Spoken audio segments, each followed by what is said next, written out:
وہ ساتھ جس کو ادا کرتے ہوئے زا کی آواز ساتھ شامل ہو جاتی ہے تھوڑی سی. الیا المشمع صوت الوا، وہ یا جس کو ادا کرتے ہوئے تھوڑی سی واو کی حرکت بھی یا اس کی آواز بھی آپ کے ساتھ نکل آتی ہے، تو اس کو ہم یا المشمع صوت الوا کہتے ہیں. یہ بھی حروف فرعیہ میں شامل ہے، حروف اصلیہ میں شامل نہیں ہے. اس کے ساتھ الف المفخمہ، یہ الف ہی ہے لیکن اس کو پر کر کے پڑھا جاتا ہے، اس کی مختلف صورتحال ہوتی ہے. الف المغلظہ، یہ الف اس کو بھی پر کر کے پڑھا جاتا ہے، جیسے اس میں جلالت ہے، اللہ کا نام ہے، اس کے اندر جو الف پڑھا جاتا ہے اس کو ہم پر کر کے پڑھتے ہیں. النون المدغمہ والمخفات، وہ نون جس کو ہم مدغم کرتے ہیں، کسی دوسرے کے ساتھ ملا کے پڑھتے ہیں، ٹھیک ہے، یا مخفف، یا جس کو ہم الف کو ساکن کر کے پڑھتے ہیں. بنیادی طور پہ قرآن پاک پڑھنے کے جو قواعد استعمال ہوتے ہیں اس میں اخفاء کا ایک کلیہ ہوتا ہے. اخفاء کہتے ہیں جس میں لفظ کو تھوڑا مختصر کر کے پڑھتے ہیں، جیسے من قبل. اب یہ من قبل ہے لیکن اخفاء کا اس پہ استعمال ہوا ہے تو من قبل استعمال ہوتا ہے، اس کو ہم کہتے ہیں یہاں پہ نون مخفات استعمال ہوتا ہے. تو یہ 6 یا 7 حروف ہیں جن کو ہم حروف فرعیہ کہتے ہیں، یہ حروف اصلیہ میں شامل نہیں ہیں. عزیز طلباء و طالبات، اس کے بعد ہم حرکات پڑھتے ہیں کہ عربی زبان کے اندر آپ نے کسی لفظ کو پڑھنا ہے تو آپ نے اس پہ حرکت کیسے دینی ہے اور ان کی تاریخ کیا ہے. بنیادی طور پہ عربی زبان کے اندر شروع میں کوئی اس کے اوپر حرکات نہیں ہوتی تھی، لیکن جب قرآن پاک اور اسلام عرب سے نکلا اور عجم کی طرف آیا تو پھر کیونکہ عجمی لوگوں کو عربی سے واقفیت نہیں تھی تو اس وجہ سے کہ وہ قرآن پاک کو غلط نہ پڑھیں تو قرآن پاک کے اوپر اعراب لگائے گئے. تو گویا کہ ہمارا بنیادی سورس یا بنیادی ذریعہ علم کا وہ قرآن پاک ہی ہے. ہم عربی میں قرآن پاک سے ہی سٹارٹ کرتے ہیں اور اسی کو ہی ہم بنیاد بنا کے باقی عربی کو سیکھنے کی کوشش کرتے ہیں. حرکات کی تعداد کتنی ہے؟ حرکات عربی میں بنیادی طور پہ 2 ہیں. ایک کو کہتے ہیں السکون، جس کو ہم ساکن کہتے ہیں، جزم کہتے ہیں اردو میں، اور اس کے اندر بھی اقسام ہیں. سکون الحقیقی ہے اور سکون الحرف المشدد ہے. الحرف المشدد جو ہوتا ہے وہ ہوتا ہے جس کے اندر شد استعمال کی جاتی ہے، اور پھر شد کے لیے بھی 4 آگے اقسام ہیں.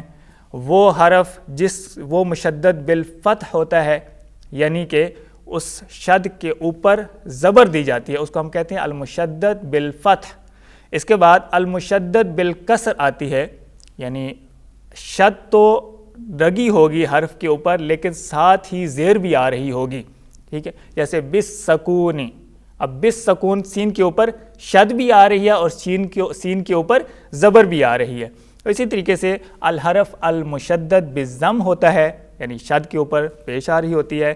الحرف المشدد بالسکون بھی ہوتا ہے، جیسے جان، ایک لفظ ہے قرآن پاک میں سورہ رحمان میں آیا ہے جان. اب جان کا لفظ ایسا ہے جس میں نون کے اوپر شد بھی آ رہی ہے اور آگے سکون بھی آ رہا ہے، تو اس کا مطلب یہ ہے کہ یہاں پہ حرف مشدد بالسکون ہے. تو یہ مختلف مثالیں ہیں، اور قرآن پاک میں مختلف جو حرکات استعمال کی گئی ہیں، کیونکہ ہمارا بنیادی سورس عربی سمجھنے کا اور عربی پڑھنے کا وہ قرآن پاک ہے، تو ہم قرآن پاک کو ساتھ لے کے چلتے ہیں. قرآن پاک کی آیات سے ہم مثالیں لیتے ہیں، قرآن پاک کے الفاظ کو ہم مثال کے طور پہ پیش کرتے ہیں. حرکات عربی کے اندر زبر استعمال ہوتی ہے، زیر استعمال ہوتی ہے اور پیش استعمال ہوتی ہے. اس کے ساتھ ساتھ سکون، یعنی جس کو ہم ساکن کہتے ہیں، وہ لفظ شمار کیا جاتا ہے، وہ لفظ چلتا ہے ساتھ ساتھ. قرآن پاک کو ہم سامنے مد نظر رکھیں تو شکل دی جاتی ہے. شکل سے مراد یہ ہوتی ہے کہ حرف کے آخر میں آپ نے کیا لگایا ہے، یا جملے کے آخر میں آپ نے کیا لگایا ہے، جس کو ہم انگریزی میں فل سٹاپ کہتے ہیں. یا قرآن پاک میں اگر آپ دیکھیں تو ہر آیت کے آخر میں آپ کو گول دائرہ نظر آ رہا ہوتا ہے. تو یہ گول دائرہ نظر آنا بیسیکلی یہ اس بات کی علامت ہوتی ہے کہ یہاں پہ ایک بات ختم ہو رہی ہے اور آگے سے دوسری بات شروع ہو رہی ہے، یہاں پہ وقفہ ہو رہا ہے. اب جب وقفہ دیتے ہیں تو اس کو ہم دائرہ منقوطہ کہتے ہیں. دائرہ منقوطہ یعنی یہاں پہ چیز رک رہی ہے اور یہاں پہ ہم نے اس کو سٹاپ کیا ہے اور آگے دوسری چیز شروع کی ہے. اس کے بعد حرکات ہیں. تنوین ہے، تنوین کہتے ہیں 2 زبروں کو، 2 زیروں کو، 2 پیشوں کو.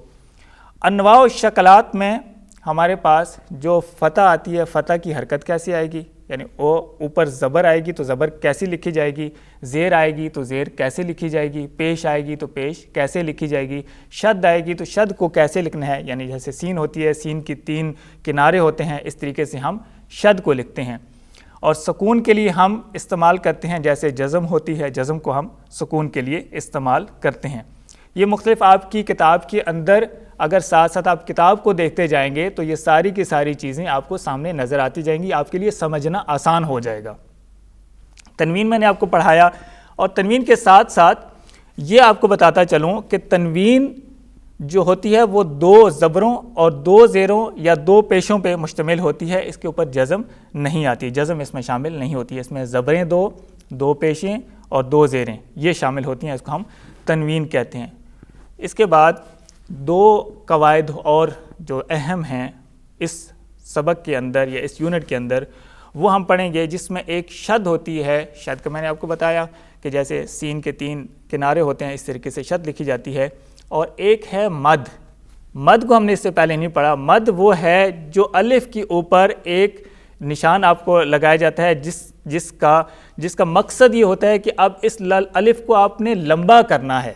اب لمبا کیسے کرنا ہے؟ اس میں الف ممدودہ ہے اور الف مقصورہ ہے۔ الف مقصورہ جو تھوڑی کم ہوتی ہے، جس کو ہم نے تھوڑا کم لمبا کرنا ہوتا ہے، اس کو تقریباً 3 الف کے برابر ہم نے لمبا کرنا ہوتا ہے جب یہ ادا کرتے ہیں۔ اور الف ممدودہ جو ہوتی ہے اس کو ہم تھوڑا زیادہ لمبا کرتے ہیں، اس کو 7 الف کے برابر ہم نے لمبا کرنا ہوتا ہے۔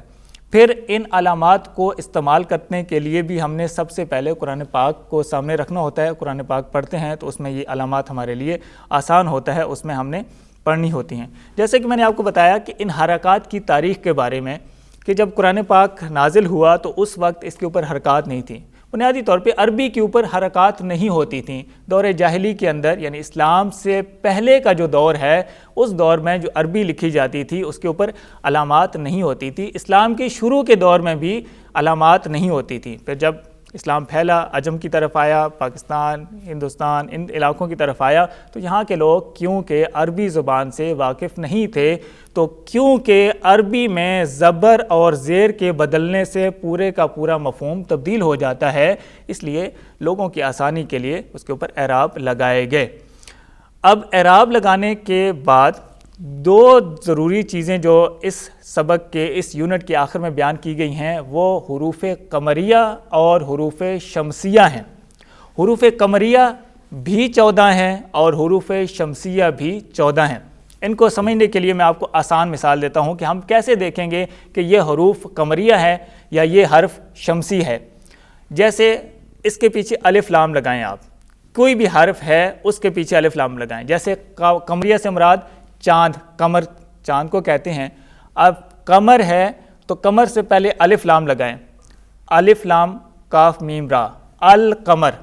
اب القمر ہم نے پڑھا ہے تو اس سے پتہ چلا ہے کہ ہم نے لام کو پڑھا ہے۔ القمر ہم نے لام کو پڑھا ہے، تو جو بھی الفاظ جس میں لام کو پڑھا جائے گا، وہ جو بھی حروف ہوں گے اس کو ہم کہیں گے کہ یہ حروف قمریہ ہیں۔ اچھا، اب آ جائیں حروف شمسیہ کی طرف۔ شمس سورج کو کہتے ہیں۔ اب شمس سے پہلے ہم نے الف لام لگانا ہے، الف لام شیم میم سین۔ الشمس نہیں پڑھیں گے ہم اس کو پڑھیں گے الشمس، اور لام کو ہم نے درمیان میں ختم کر دیا، اس کو چھوڑ دیا، اس کو پڑھا ہی نہیں، تو الشمس ہم نے کیا۔ اب اگر ہم نے الشمس پڑھا ہے تو اس سے مراد یہ ہے کہ ہم نے لام کو نہیں پڑھا ہے۔ تو جن حروف کے شروع میں الف لام لگانے سے ہم لام کو ساکن کر دیں گے، لام کو پڑھیں گے نہیں، ان کو ہم کہتے ہیں کہ یہ حروف شمسیہ ہیں۔ اور جن حروف کے پیچھے الف لام لگائیں گے اور لام کو ادا کریں گے تو اس کا مطلب یہ ہوگا کہ وہ حروف قمریہ میں شامل ہیں۔ اب مثال میں دیتا ہوں حروف قمریہ کی۔ الاسد، اس میں لام آ رہا ہے، لام ہم نے پڑھا ہے۔ الباب، الجو کا مطلب ہوتا ہے کہ ہم نے جیم، اوپر الف ہے، با ہے، جیم ہے، ہا۔ الحب، الخبر، العین، ان سارے الفاظ میں الف کے بعد لام کو ہم پڑھ رہے ہیں تو گویا کہ یہ حروف قمریہ ہیں۔ القمر اور اس طرح سے الباب۔ حروف شمسیہ کی مثالیں جیسے الثقافہ، الثقافہ الف لام لکھا ہوا تو آ رہا ہے لیکن پڑھا نہیں جا رہا، تو اس کا مطلب یہ ہوگا کہ یہ حروف شمسیہ میں ہے. جیسے الشمس کے اندر لام لکھا ہوا تو آ رہا ہے لیکن ہم نے پڑھا نہیں ہے کیونکہ یہ حروف شمسیہ ہیں. تو حروف شمسیہ اور حروف قمریہ کی آپ کو پہچان ہو گئی. اس یونٹ کے آخر میں تمرینات دی گئی ہیں. تمرینات ہم کہتے ہیں مشقوں کو. کوئی بھی یونٹ پڑھنے کے بعد جب تک آپ تمرینات حل نہیں کریں گے تو آپ کو آپ کی مشقوں کے اندر اور آپ کے آخری امتحان کے اندر فائدہ نہیں ہوتا. تو سب سے ضروری چیز آپ کا پورا یونٹ پڑھنے کے بعد آپ کو مشقوں کا حل کرنا ہے، تمرینات کا حل کرنا ہے. یونٹ کے آخر میں تمرینات دی گئی ہیں. پہلا سوال ہے ما ہی الحروف الشمسیہ، حروف شمسیہ کون سے ہیں؟ عرف بالتفصیل، ان کو تفصیل سے بیان کیجئے. تو حروف شمسیہ ہم نے پڑھے ہیں، آپ ان کو بیان کر سکتے ہیں. ما ہی الحروف القمریہ اکتب فی کراستک، اپنی کاپیوں میں لکھیں کہ حروف قمریہ کون سے ہیں.